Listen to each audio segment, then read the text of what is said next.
Ismael, el tema es interesante. Ojalá pudiéramos estar siempre analizando aquí de política internacional. Hay muchas cosas que se nos van a quedar en esta entrega.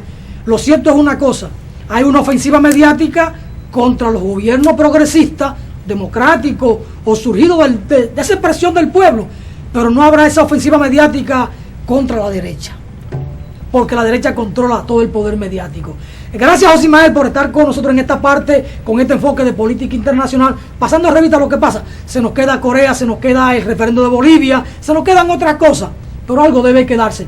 Vamos a una brevísima pausa. Vamos a venir para conversar con el maestro Manuel Joaquín Colón, economista, para ver un poco lo de la crisis fiscal y la situación actual que tenemos en el país en términos económicos. Vamos a la pausa.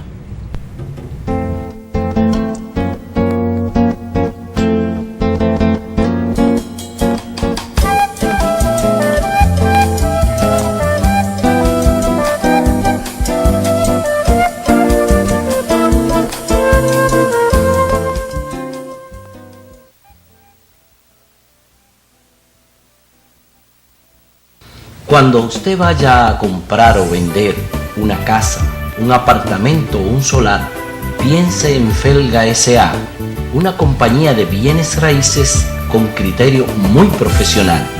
Pero igual, si su interés es alquilar un inmueble, piense en nosotros.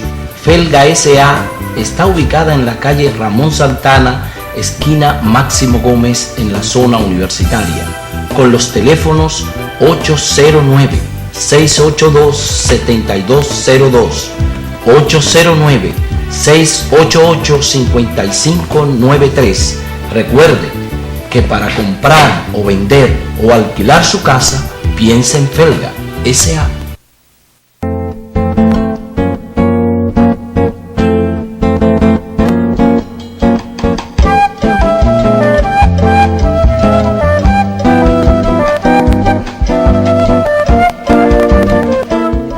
Es fácil pensar que este camino no es para gente honesta, para personas comunes que se ganan la vida dignamente. Nos venden la idea de que solo los corruptos pueden avanzar, pero no estoy de acuerdo.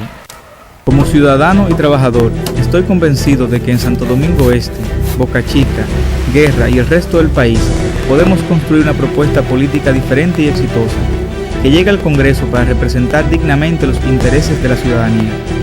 Estoy seguro de que en las elecciones del 2016, los residentes de la provincia de Santo Domingo daremos un ejemplo. Acompáñenme.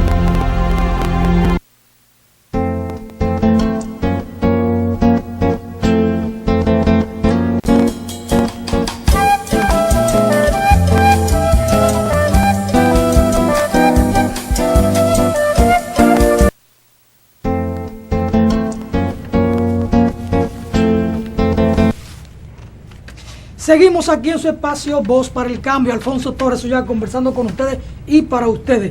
En esta ocasión, como le anunciamos antes de ir a la pausa anterior, vamos a conversar con el doctor Manuel Joaquín Colón, economista agrícola, que esperamos tenerlo con cierta frecuencia por acá para abordar los temas de la economía. Doctor Colón, mire, solo 5 provincias se llevan el 60% de la inversión pública. El último en inversión pública es Elías Piña. Y después le sigue Dajabón, la frontera lejana.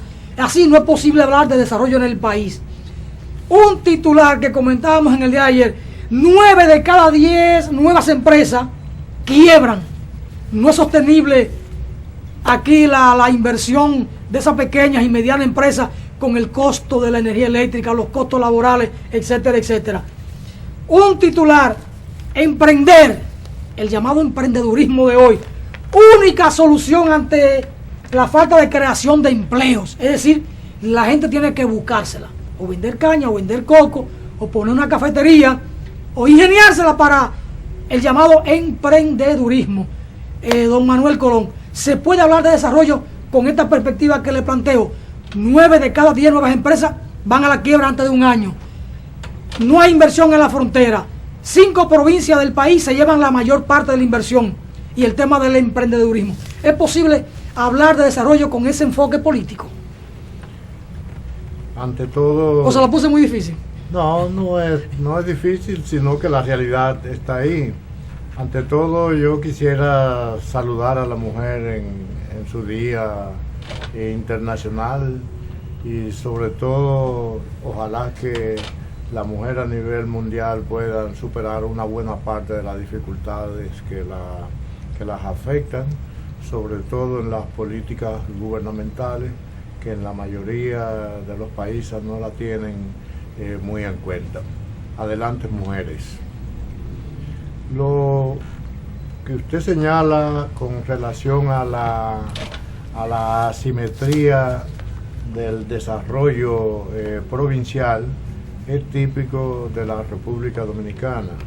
Aquí usted tiene que, si analiza el mapa de la pobreza, va a encontrarse con que de las 10 provincias donde mayormente se concentran los niveles de pobreza, las 5 provincias fronterizas tienen los primeros lugares. Y eso quiere decir que son las provincias más desatendidas que tiene el país.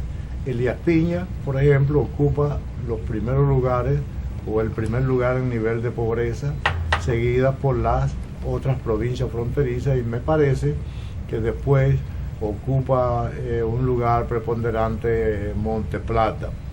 Eso quiere decir que hay una asimetría o una concentración de lo que son los esfuerzos al desarrollo en otras provincias. Así, sencillamente no se puede desarrollar un país. Y resulta, y viene a ser, que se ha dicho siempre que por las provincias fronterizas es que comienza la nación, según pero hay pocos hemos votos, dicho. hay pocos votos. Hay pocos votos, pero Entonces parece que las políticas públicas van orientadas al clientelismo político. Las políticas públicas deben tener en cuenta a todos y a todas las ciudadanas y los ciudadanos de un país y no a determinadas regiones en particular. Y eso es parte precisamente de la falta de visión, de la falta de planificación de los procesos de desarrollo en las políticas de los gobiernos. Y eso es una cuestión que hay que hacerla girar de manera diferente. Lo que significa, profesor Colón, que si no hay un giro en la política partidaria y la política pública, no habrá un giro en el desarrollo horizontal de la República Dominicana. Obviamente, porque las políticas públicas deben tender hacia el elevamiento del nivel de bienestar de las personas, y cuando usted abandona 5 provincias fronterizas, 10 o 15 provincias del territorio nacional, de hecho está poniendo en abandono a la mitad o más de la mitad del territorio, lo que quiere decir entonces que lo que pueda haber de desarrollo solamente le está llegando a un pequeño grupo de ciudadanos dentro del país, y dentro de la política pública eso no tiene sentido. Usted señalaba, por otro lado, la situación que hay con la quiebra de las empresas. El fenómeno no es nuevo. Las micro, medianas y pequeñas empresas estuvieron fracasando durante mucho tiempo aquí en el país porque se edificaban unas 35.000 pequeñas empresas anualmente, pero quebraban 45 o 50.000, lo que quería decir que sencillamente el fenómeno de las pequeñas y las medianas empresas, que son las que crean el 25 o el 30% del empleo y el 31 o 32% del Producto Interno Bruto, no está teniendo lugar en este país, y eso también es otro de los fenómenos que hay que revertir en el país desde el punto de vista de la política económica y de la política social.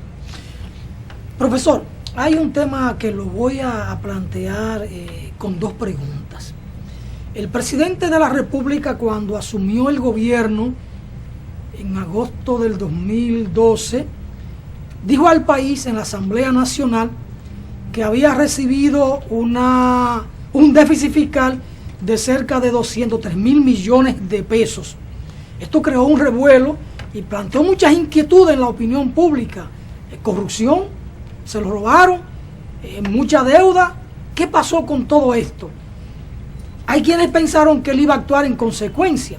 Otros dijeron, no, es que cerca de 50.000 millones de eso fueron invertidos en la campaña para elegirlo a él mismo. Sin embargo, no ha habido una actitud frontal o seria o responsable o consecuente del presidente de la República frente a lo que él denominó el gran déficit fiscal de 203.000 millones de pesos. Sin embargo, paralelo a esto, él ha estado en una carrera de endeudamiento. Es decir, la deuda pública nuestra ha estado creciendo, porque cada 2 meses el Congreso Nacional está aprobando cientos de millones de dólares en préstamos. ¿Para qué sirve? ¿Qué se puede hacer con este endeudamiento tan tremendo del país? ¿Cómo se invierte esto? ¿Y cómo se puede relacionar el déficit fiscal con el endeudamiento que tiene el país? Sí. Mire, en primer lugar, el déficit fiscal viene evidentemente de que se gasta más de lo que se recibe en términos de los ingresos. Eso es igual que usted gasta en su casa 110 cuando recibe 80. Así de simple es la cosa del déficit fiscal con que se maneja el Estado Dominicano. Por más de 10 años consecutivos el país vive moviéndose con el proceso de un déficit fiscal. Hubo un año, el 2013, donde precisamente ese déficit fiscal alcanzó los 200 y tantos miles de millones de pesos, fruto precisamente de un gasto desmedido dentro del ejercicio del poder y presupuestal en la República Dominicana, gastos que fueron fundamentalmente de tipo clientelar y que no fueron a financiar el proceso del desarrollo. Por ello, para ese periodo alcanzó ese déficit un 8% del Producto Interno Bruto, que es una cifra verdaderamente descomunal desde el punto de vista del déficit que puede acumularse en el ejercicio presupuestal de un gobierno. Eso ha venido disminuyendo un poco con el tiempo, pero igual se sigue dando el proceso de déficit fiscal. ¿Por qué